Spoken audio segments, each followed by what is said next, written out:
ನಿಮಗೆ ನಿಮ್ಮ ಮೇಲೆ ಅಪಾರವಾದ ಒಂದು ಕಾನ್ಫಿಡೆನ್ಸ್ ಇರುತ್ತೆ, ಒಂದು ನಂಬಿಕೆ. ನಾನು ಗೆಲ್ತೀನಿ, ನಾನು ಮಾಡ್ತೀನಿ. ಯಾವುದೇ ಒಂದು ಪ್ಲಾನ್ ಸಹಜವಾಗಿ ಮಾಡಲ್ಲ. ಒಂದು ವೇಳೆ ಆ ಪ್ಲಾನ್ ಮಾಡಿದ್ರೆ ಅಂತಂದ್ರೆ ಆ ಪ್ಲಾನ್ ಗುರಿ ಮುಟ್ಟುವರೆಗೂ ಬಿಡ್ಲಾರ್ದಂತಹ ವ್ಯಕ್ತಿಗಳು ವೃಶ್ಚಿಕ ರಾಶಿಯವರಾಗಿರ್ತಾರೆ. ಎಂತಹ ಸಂದರ್ಭದಲ್ಲೂ ಕೂಡ ಪ್ರಾಮಾಣಿಕತೆ ಬಿಡೋದಿಲ್ಲ.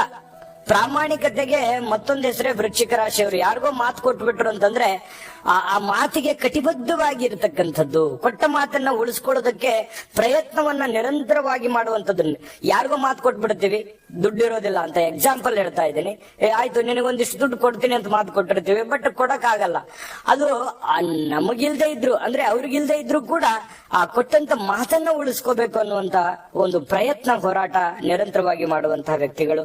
ಸಹನೆ ಯಾವತ್ತಿಗೂ ಬಿಟ್ಟು ಕೊಡುವಂತಹ ವ್ಯಕ್ತಿಗಳಲ್ಲ. ಇನ್ನು ಕುಟುಂಬದವರನ್ನ, ಸ್ನೇಹಿತರನ್ನ, ಬಂಧುಗಳನ್ನ ತುಂಬಾ ಪ್ರೀತಿಸ್ತಾರೆ. ಕುಟುಂಬದಲ್ಲಿ ಇರುವಂತಹ ಪತಿ ಇರ್ಬೋದು, ಪತ್ನಿ ಇರ್ಬೋದು, ಮಕ್ಕಳಿರ್ಬೋದು, ಜೊತೆಗೆ ಸ್ನೇಹಿತರಿರ್ಬೋದು, ಯಾರನ್ನೂ ಕೂಡ ಬಿಟ್ಟುಕೊಡುವಂತಹ ವ್ಯಕ್ತಿಗಳಲ್ಲ. ಎಲ್ಲರನ್ನೂ ಪ್ರೀತಿಸುವಂತಹ ವ್ಯಕ್ತಿಗಳು, ಎಲ್ಲರನ್ನ ಜೊತೆಗೆ ಒಟ್ಟೊಟ್ಟಿಗೆ ಹೋಗುವಂತಹ ವ್ಯಕ್ತಿಗಳಾಗಿರ್ತಾರೆ ವೃಶ್ಚಿಕ ರಾಶಿಯವರು. ಕೆಲವೊಮ್ಮೆ ನಿಮ್ಮ ಪ್ರೀತಿ ಪಾತ್ರರು ಬಹಳಷ್ಟು ನೋವಿನ ಪ್ರಸಂಗಗಳು. ನೀವು ಯಾರನ್ನ ಅತಿಯಾಗಿ ನಂಬಿಕೊಂಡಿರ್ತೀರಿ ಅವರಿಂದ ಬಹಳಷ್ಟು ನೋವುಗಳು, ತೊಂದರೆಗಳು, ಕಷ್ಟಗಳು, ಸಮಸ್ಯೆಗಳನ್ನ ಅನೇಕ ಪ್ರಸಂಗಗಳು ನಡೀತಾ ಇರತಕ್ಕಂಥದ್ದು ನಿಮ್ಮ ಜೀವನದಲ್ಲಿ.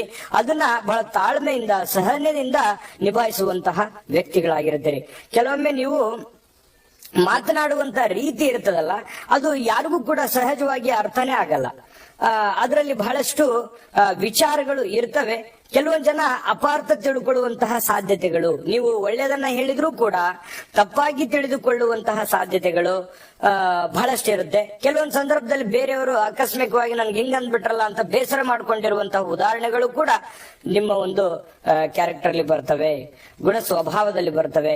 ಆದ್ರೆ ಬಹಳಷ್ಟು ಜನ ವೃಶ್ಚಿಕ ರಾಶಿಯವರು ಮದುವೆಯ ನಂತರ ಬಹಳಷ್ಟು ಐಶ್ವರ್ಯ, ಸಂಪತ್ತು, ಮನೆ, ವಾಹನಗಳನ್ನ ಪಡೆಯುವಂತಹ ಸಾಧ್ಯತೆಗಳು ಕಂಡು ಬರುತ್ತೆ. ಇನ್ನು ದೈಹಿಕವಾಗಿರತಕ್ಕಂತಹ ಪ್ರೀತಿಯ ವಿಚಾರದಲ್ಲಿ ಬಹಳಷ್ಟು ಸಂತೋಷಗಳು, ಕಷ್ಟಗಳು, ತೊಂದರೆಗಳು ಎಲ್ಲದರ ಮಧ್ಯದಲ್ಲಿಯೂ ಕೂಡ ಸುಖವಾಗಿರತಕ್ಕಂತಹ ಸಾಧ್ಯತೆಗಳು ಕೂಡ ಹೆಚ್ಚಾಗಿ ಕಂಡು ಬರ್ತಾ ಇರತಕ್ಕಂಥದ್ದು. ಇನ್ನು ಆರೋಗ್ಯದ ವಿಚಾರದಲ್ಲಿ ನಿಮಗೆ ಕೆಲವೊಮ್ಮೆ ಅನಾರೋಗ್ಯದ ಸಮಸ್ಯೆಗಳು ಕೂಡ ಜೀವನದ ಮಧ್ಯಭಾಗದ ನಂತರ ಬರುವಂತಹ ಸಾಧ್ಯತೆಗಳು ಏನು, ಅದರಲ್ಲೂ ಮುಖ್ಯವಾಗಿ ಈ ಮೂತ್ರಪಿಂಡದ ಸಮಸ್ಯೆಗಳು, ಮೂತ್ರಕೋಶದ